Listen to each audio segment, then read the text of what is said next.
Selamat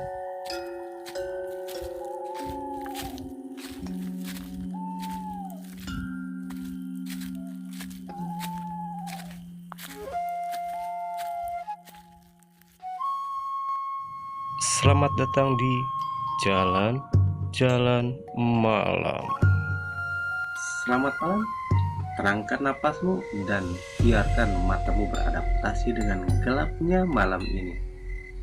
Saya kembali mengajak Anda berjalan menelusuri kisah lama yang sudah hampir hilang dari ingatan manusia. Malam ini kita masuk ke lebih dalam, ke jejak yang semakin samar dari seorang raja yang menghilang tanpa jejak. Inilah Jejak Raja Galuh episode 3. Mari jangan jauh dari cahaya lentera, kita mulai perjalanannya.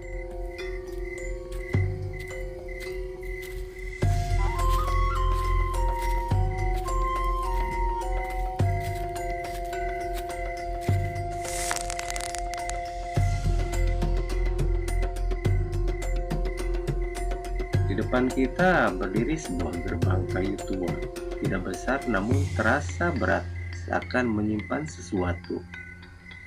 Warga sekitar menyebutnya tempat ini sebagai gerbang senyap.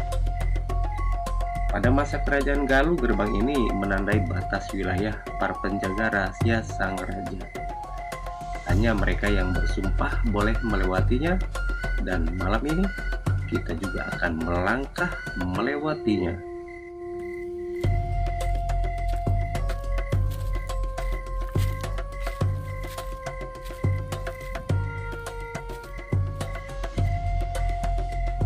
Anginnya dingin kan? Itu biasa. Gerbang ini memang menyimpan aura yang berbeda.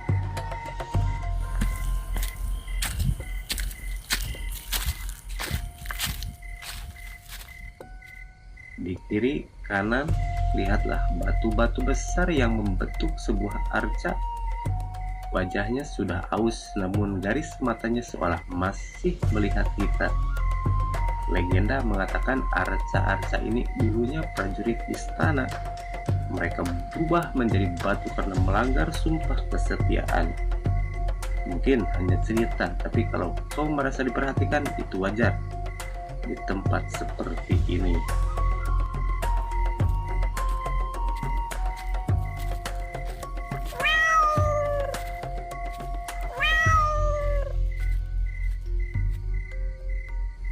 Tenang, lanjutkan saja langkah kita. Kita tiba di lapangan kecil, tanahnya datar, penuh batu pipih bertumpuk. Dulu tempat ini menjadi lokasi latihan, yaitu balad perisai kosong, sebuah pasukan khusus yang tidak memakai perisai. Tubuh, napas, dan tenaga dalam itu perisai mereka.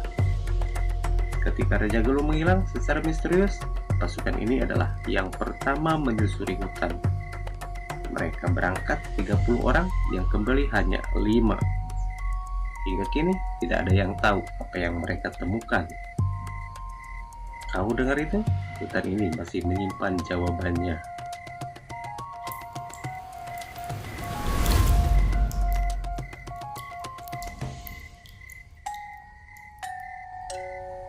Kita sampai di Batu Menangis. Di permukaannya selalu ada tetesan air bahkan saat kemarau. Disinilah seorang wanita berambut panjang pernah terlihat duduk sambil menangis tanpa suara. Namanya Nyi Puah Chandra, dayang yang sangat dekat dengan Raja Galuh. Ia menghilang pada malam yang sama saat sang raja lenyap. Ada yang mengatakan rohnya masih berkelana di hutan ini, menjaga jejak sang raja. Beberapa orang pernah melihat sesosok bayangan dengan rambut panjang, selendang putih melayang. Kalau kau melihatnya jangan panggil, biarkan ia lewat.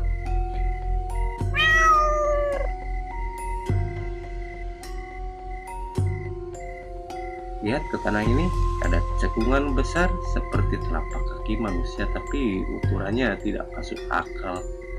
Legenda mengatakan setelah sang raja menghilang, muncul sosok penjaga raksasa di hutan ini. Tubuhnya hitam, matanya merah membara. Sebagian percaya itu adalah prajurit sakti yang berubah wujud karena sumpah Tunggal Pangreksa, janji untuk melindungi wilayah Galuh bahkan setelah tubuhnya berubah menjadi makhluk lain. Kalau kau mendengar langkah besar dari kejauhan, tetap berjalan, jangan menoleh cepat-cepat.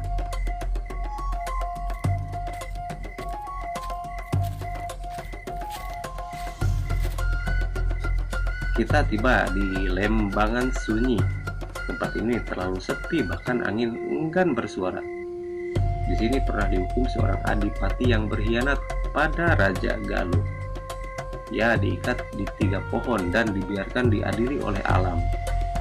Sejak itu, ketika angin berhembus dari arah barat, orang sering mendengar suara rantai beradu. Jika kau mendengarnya, anggap saja itu suara masa lalu. Jangan terlalu lama berhenti di sini.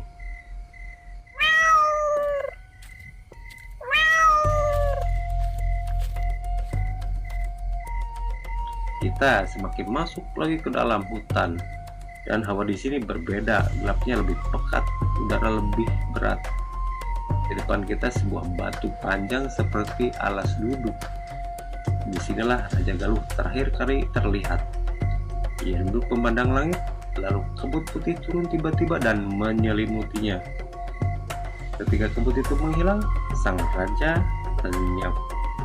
Beberapa versi dari sang resi dipercaya raja tidak mati.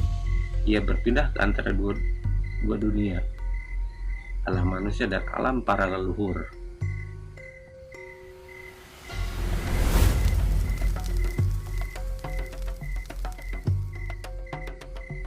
Dengar baik-baik, kadang hutan ini seperti memiliki suara. Sebagian bilang itu daun, sebagian bilang itu suara Raja Galuh yang masih menjaga tanahnya.